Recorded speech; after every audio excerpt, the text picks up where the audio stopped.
Life has been full of tough times with a few lucky moments. Losing my parents when I was young hurt a lot, like a pain that never goes away. But I got lucky when the elderly couple next door, the Parkers, took me in. They were the kindest people you could imagine, treating me like their own granddaughter instead of someone they were helping out. We didn't have much money, but we had a lot of love, and that's what mattered. When I turned 18 and was thinking about college, the Parkers died in a car accident. Suddenly, I was alone again. They left me some money for school in their old house in the suburbs. It was a cozy place with lots of memories, but it felt too sad to stay there. So I sold it and bought a small apartment in the city near the college where I enrolled to study financial management. Having a plan and moving forward felt good. Classes were tough but interesting, and I focused on learning everything about numbers and markets. After college, I got a decent job. My days were busy with work, and I was doing okay, but the nights were different. The city felt lonelier than it should for a place with so many people. That's when I met Tom at a friend's party. He was loud, funny, and didn't care who noticed. His energy was contagious, and we clicked right away when he accidentally bumped into me, spilling my drink. "Hey, watch it," I said, more surprised than angry. "My bad, let me make it up to you. What were you drinking?" Tom said with a big grin. "Beer, just beer," I replied, trying not to smile too much. "2 beers, coming right up," he shouted over the music as he headed to the bar. That was Tom, simple, straightforward, and no fuss. We spent the whole night talking about everything and nothing. We found out we both loved old movies and hated sushi. Talking to him was easy, and when the party ended, I didn't want to say goodbye. A year later, he proposed. There were no dramatic gestures, just him, me, and a ring he awkwardly pulled out of his pocket while we were watching TV. "Marry me," he said, holding the ring so tightly I thought he might crush it. I laughed, not because it was funny, but because it was so typical of us. Perfectly imperfect. "Yes, of course, you big goof." Getting married didn't change much at first. We were the same, just officially a couple, which felt right. We settled into life together in my small city apartment, still close to the hustle but now with someone to share the quiet moments. Life felt full, and for the first time in a long while, the evenings didn't feel so empty. Settling into married life had its comforts, but life has a way of throwing curveballs. Tom's parents, Mr. and Mrs. Dawson, were wonderful. They lived in a cozy suburban home and welcomed me with open arms from the start. I could see where Tom got his easygoing nature. Their warmth was a balm for my heart, which still ached from losing my own family. "I'm so happy you're part of our family now," Mrs. Dawson would often say, squeezing my hand with such kindness that it warmed and overwhelmed me at the same time. "Thank you. I really appreciate how welcoming you've been," I replied, feeling genuinely grateful. Visiting them became our weekend tradition. Those days were filled with backyard barbecues and long conversations over cups of hot coffee. Life felt good, simple, and sincere. But then things changed. Tom was called away on a long business trip, a whole year out of state. It was a great opportunity for his career, but the timing couldn't have been worse. Just as he left, Mr. and Mrs. Dawson's health declined rapidly. It happened so quickly that Mrs. Dawson, bless her heart, sounded frantic with worry when she called. "Grace, I hate to ask, but I really need your help here. Mr. Dawson is not doing well," her voice thick with tears she was trying to hold back. Without a moment's hesitation, I packed a bag and went to the suburbs. Seeing Mr. and Mrs. Dawson so frail shook me deeply. He had always been a pillar of strength and now looked fragile, connected to life through a tangle of medical equipment. I seamlessly settled into their routine, taking care of cooking and cleaning while Mrs. Dawson focused on Mr. Dawson's care. In the evenings, I sat by their side, reading aloud his favorite books, often finding him asleep before I finished a chapter. "Thank you, Grace," he'd whisper on the good days, his voice a mere whisper of its former strength. "It's my pleasure, really," I'd reply, squeezing his hand gently, hoping to offer comfort through my touch. One quiet afternoon, as I was chopping vegetables for dinner, Mrs. Dawson sat down at the kitchen table looking older than her years. "Grace, I don't know how to say this, but we're in a bit of a bind," she began, nervously twisting her hands together. "Mr. Dawson was the main earner, you know, and with him like this?" I set down the knife, giving her my full attention. "We're in a tight spot, honey. I hate to ask, but could you consider renting out your apartment? It might help us get through this rough patch," Mrs. Dawson said, looking down with clear embarrassment. I didn't hesitate for a moment. "Of course, Mrs. Dawson. I'll take care of it right away," I said firmly, wanting to ease her worries. The apartment rented out quickly, and every month I faithfully sent the rental income to Mrs. Dawson, along with money for groceries and bills. It wasn't easy. The commute to my city job became a daily struggle. But family sticks together, right? That's what I kept reminding myself, even on the toughest days. "You're a lifesaver, Grace," Mrs. Dawson would often say, her relief palpable each time I handed over the money. "It's what family does." I'd reply, though some nights, lying in the guest room and hearing distant sirens from the city, I couldn't help but feel the weight of my responsibilities. Harry's calls were my only relief, his voice a connection to another world. "How are things going, Grace? Are you managing okay?" His concern was always clear, even through the static of our long-distance calls. "We're managing. Don't worry about us," I would say, forcing cheerfulness into my voice to ease his concerns. Life at the Dawsons took a sharp turn when Emily, Mrs. Dawson's daughter from her first marriage, unexpectedly showed up. The atmosphere changed instantly. She had a presence that felt like a cold draft sneaking under the door. I didn't know Emily well, but I'd heard enough from Harry and seen her tense visits with Mr. and Mrs. Dawson. My days were already stretched thin with long commutes and caring for Mr. Dawson, who was now bedridden and declining rapidly. Emily's arrival added a new layer of tension. It was clear she planned to stay, making herself at home as if she owned the place. One evening, after a particularly tough day, Mr. Dawson motioned for me to come closer, his voice a strained whisper. "Grace, you need to watch out for Emily. She's not a good person," he said, his tone grave and urgent, sending a chill through me. "I understand, Mr. Dawson. I'll be cautious," I promised, though I wasn't entirely sure what I was preparing for. True to Mr. Dawson's warning, Emily wasted no time asserting her authority. The first indication came one morning when I found her in the kitchen, a storm cloud over the breakfast nook. "Just so we're clear, I'm not here to play housemaid or chef for anyone," she declared sharply, sipping her coffee and eyeing me as if I were intruding in her mother's kitchen. I was taken aback but kept my composure.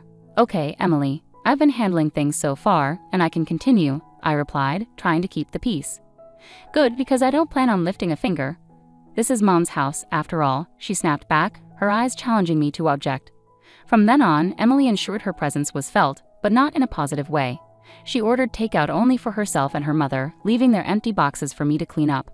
Her disdain was clear and hurtful, but I endured it for Mr. and Mrs. Dawson's sake. "Grace, why don't you join us for dinner tonight?" Mrs. Dawson suggested one evening, a rare moment of warmth in her voice. Before I could respond, Emily interjected sharply. "Mom, Grace has been busy all day. She probably prefers eating later," her words laced with false concern, yet the message was unmistakable. I wasn't wanted. The days grew more difficult, my workload increasing. Emily's entitlement pervaded every corner of the house. At night, I could hear her whispering with her mother, poisoning her against me with her words. Mrs. Dawson, once kind and understanding, began to change, her demeanor colder, her gratitude less frequent. A couple of weeks later, Mr. Dawson passed away. The funeral was somber, with Harry flying in just in time to bid his farewells. It was the first time in months we were together, and having him by my side brought a sense of relief. Yet amidst the grief, I sensed a significant change at the Dawson home. Emily suddenly behaved impeccably, treating everyone with forced politeness. "How have things been while I've been away?" Harry asked quietly during a brief moment alone after the service. "Fine. Everything's been fine," I lied, forcing a smile. I didn't want to burden him further. His own grief was already too much to bear. "Are you sure? You look exhausted," he pressed, concern etching his brow. "It's just been busy, helping out around here," I reassured him, avoiding his gaze. It wasn't the right time to delve into the brewing turmoil beneath the surface. Once Harry departed, Emily dropped her facade. The guise of a caring sister vanished, replaced by the familiar sneer and dismissive attitude. The atmosphere in the house shifted drastically. Perhaps consumed by her own grief, Mrs. Dawson grew distant and cold toward me. Orders replaced conversations, and I began to feel more like an intruder than a member of the family. Emily took control of the household as if she were the lady of the manor, showing little regard for anyone's feelings but her own. She started barging into my room without knocking, rifling through my belongings as though searching for hidden treasure. One afternoon, while seeking solace in the garden, I stumbled upon a box hidden among the shrubs. Curious, I opened it only to discover my watches, jewelry, and even some of my underwear inside. My heart sank. Nearby, I found several of my dresses tossed carelessly over a bush. Anger surged through me. Clutching the box tightly, I stormed back inside, finding Emily lounging in the living room as if she owned the place. "What on earth, Emily?" I demanded, my voice trembling with fury. "You can't just throw my things out like this." Emily laughed coldly, the sound echoing mockingly in the room. "You live here? Please. You're just a guest, and not a welcome one at that. You should be out in the garden or, better yet, on the street. You're nothing but a freeloader anyway." Her words cut deep, like salt in a wound. I couldn't believe the venom in her voice. Shaking, I turned to Mrs. Dawson, who had just entered the room. "Mrs. Dawson, please tell her she can't treat me like this. This is supposed to be my home too," I pleaded, my voice cracking with emotion. Mrs. Dawson, once gentle and kind, now looked through me as if I were transparent. This is Emily's house now. She's right, Grace. Maybe it's time you found somewhere else to live, she said coldly. Her words hit me hard. Standing there with the box in my hands, my heart shattered. The home I had grown to love, the family I believed in, crumbled around me in that moment. Despite everything, I stayed because of a promise I made to Mr. Dawson on his deathbed, to care for his wife and prevent Emily from dominating her. But day by day, Mrs. Dawson seemed to adopt Emily's harsh demeanor. Her words turned cutting, her gaze icy. "You're just idling away here, aren't you?" Mrs. Dawson snapped one evening as I cleaned up after dinner, her voice dripping with disdain. "I'm doing my best to keep things in order," I replied, trying to stay composed despite the pain her words caused. "Your best?" I could hardly tell. "It seems like you're just mooching off us," she scoffed, turning away without another word. Her words wounded me deeply. I was far from a freeloader. I had rented out my apartment and faithfully handed over almost all the income to Mrs. Dawson. On top of that, I took care of most household tasks while Emily contributed nothing but criticism. Emily, living off her mother's pension, showed no gratitude. "Really, what does my brother even see in you?" Emily taunted nightly, her voice carrying through the thin walls. Each time I bit back my anger and frustration, clinging to the promise I made. But the house grew suffocating, filled with hostility like a minefield. One evening, returning early from work, my world turned upside down. I walked in on Emily and Mrs. Dawson in a heated discussion in the living room, unaware of my presence. "We need to convince her to sell that apartment of hers. You know how much we could use that money," Emily said greedily and calculatingly. "Yes, but how do we persuade her? Grace isn't naive. She won't just hand it over," Mrs. Dawson replied, frustration and greed evident in her voice. "Leave it to me, Mom. I'll charm her into it. Once she signs it away, we can finally live the way we deserve." Emily's words cut through the air like a snake's hiss. Hearing them scheme to take away my only financial security was a brutal dose of reality. Fear gripped me. I couldn't stay any longer. Heart pounding, I slipped away to my room unnoticed. They were plotting to strip me of everything. The decision was clear in that moment. There was no way I could stay after hearing their plans. Quickly gathering my essentials, hands trembling, every second in that house felt like a countdown to disaster. I didn't bother with goodbyes. They didn't deserve them. Sneaking out the back door, I called a taxi to take me to the station. Sitting on the train to Harry's, doubts gnawed at me. Would he understand? Would he take their side? The uncertainty weighed heavily, but the fear of staying was more daunting. I stared out the window, the landscape blurring by, a mix of fear and determination settling in my chest. When I arrived at Harry's doorstep, his reaction was a blend of shock, relief, and curiosity. His eyes widened as he opened the door to find me standing there with my bag, looking as frazzled as I felt. "Grace, what's going on? Are you okay?" he asked, stepping aside to let me in. I hesitated, taking in the familiar and comforting sight of his temporary home. "No, Harry, everything's not okay. Not at all," I replied, my voice catching. He guided me to the couch, concern etched on his face. "Tell me what happened, babe. I'm here for you," he urged gently. I poured out everything to Harry, starting from Emily's return and the deteriorating situation at home, to the financial pressures and the final betrayal.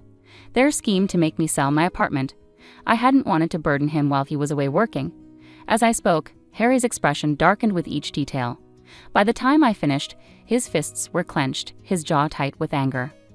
"Why didn't you tell me about any of this sooner?" he asked, his voice a mix of fury and concern. "I didn't want to cause you more stress. I thought I could handle it," I confessed, feeling foolish now. "Grace, damn it, you shouldn't have had to handle any of this alone," he exploded, rising to pace the room. "I can't believe my mom and Emily would treat you like this." He stopped abruptly and faced me, his eyes blazing with determination. "I won't let anyone treat my wife that way. No way," he declared firmly, pulling out his phone. I watched, heart pounding, as Harry dialed his mother. The phone barely rang twice before she answered. I couldn't hear her side of the conversation, but the tension in Harry's posture spoke volumes. "Mom, this has to stop. I know everything now, and I won't stand for it. If Emily doesn't leave and if you don't start treating Grace with respect, we won't be able to support you anymore. No more financial help, nothing." Harry's voice was firm, leaving no room for negotiation. There was a terse exchange, followed by silence. Harry's grip tightened around the phone. "Fine. If that's your decision, then you've made mine," he said finally, hanging up. He turned to me, his expression softening. "Looks like it's just us now, babe. That's all we need," he said, coming over to embrace me. I leaned into him, finding solace in his arms amid the storm of emotions. "Just us," I whispered, feeling the truth of his words. Now on our own, it felt right. Harry and I stayed up late into the night, planning our future without the burden of supporting his mother and Emily. We discussed practical matters like my remote work and our financial strategies, laying the groundwork for a new chapter together, just the two of us. Whatever happens, we're in this together. You and me against the world, right? Harry said with a determined smile. Absolutely, I replied, feeling reassured with him beside me. Against the world. The next few days were incredibly busy. I arranged to work from home with my job, which they agreed to. Harry helped me move my things out of storage and set up a home office in his living room corner. It wasn't perfect, but it was ours, and it felt peaceful. A week passed, and just when things seemed calm, I received a startling call that felt like a blast from the past. It was Mrs. Dawson, her voice now a mix of desperation and boldness. Grace, why haven't I received the money for this month? You know we really need it, she demanded straight away. I was speechless for a moment, shocked by her audacity. After everything, you still expect me to keep supporting you? I asked, more amazed than angry. In the background, Emily's voice came through, angry and sharp. She's just ungrateful. Make her send the money. Taking a deep breath to calm myself, I remembered their hurtful words that had cut deep. Mrs. Dawson, Emily called me a heartless beggar. I can't send money to people who treat me so badly. I'm done. There was silence on the other end, and I imagined Mrs. Dawson's stunned expression. But we're family, she finally said, her voice a mix of anger and pleading. No, family doesn't treat each other like this. Goodbye, Mrs. Dawson, I said firmly, hanging up before she could reply. The call shook me, but Harry was there, supportive as ever. You did the right thing, Grace. It's time they learned to stand on their own, he said, putting his arm around me for comfort. Not long after we settled back into our hometown, another surprise came our way. I found out I was pregnant. It was unexpected but brought us immense joy, and suddenly, the future looked bright with possibilities. We decided it was time to sell my apartment and buy a small house in the suburbs, close to a good school for our child. As we planned our move, another call came from Mrs. Dawson. This time, her tone was different, desperate, and almost pitiful. Grace, I've made a mistake. Emily made me sell the house, took the money, and left me with nothing. Could I come and live with you and Harry? Her voice trembled with pleading. Her request stunned me. After everything that had happened, this was a test of my determination. Mrs. Dawson, you chose this path when you sided with Emily against us. There were other choices you could have made, I replied firmly, though my emotions were in turmoil. I know I've made mistakes, but you have a kind heart. Can't you forgive an old woman for her wrong choices? She pleaded. I sighed deeply, feeling a twinge of sympathy, but also holding firm to the consequences of her choices. I forgave you long ago, but that doesn't mean I can welcome you back into my life. You need to face the outcomes of your actions, just as I have, I said before ending the call and blocking her number. With determination, we moved ahead with our plans, buying a charming house with a small garden where our child could grow and play. On a lazy Sunday morning, as I leisurely flipped through the newspaper over coffee, a headline caught my attention. Local woman arrested for massive fraud scheme. There in the picture was Emily, in handcuffs and looking defeated. I couldn't help but feel a mix of shock and perhaps a small sense of vindication. Harry, look at this, I called out, holding up the newspaper for him to see. It's Emily. She's been arrested for fraud. Harry took the newspaper, his expression serious as he scanned the article. Wow, can't say I'm surprised, but it's a lot to process.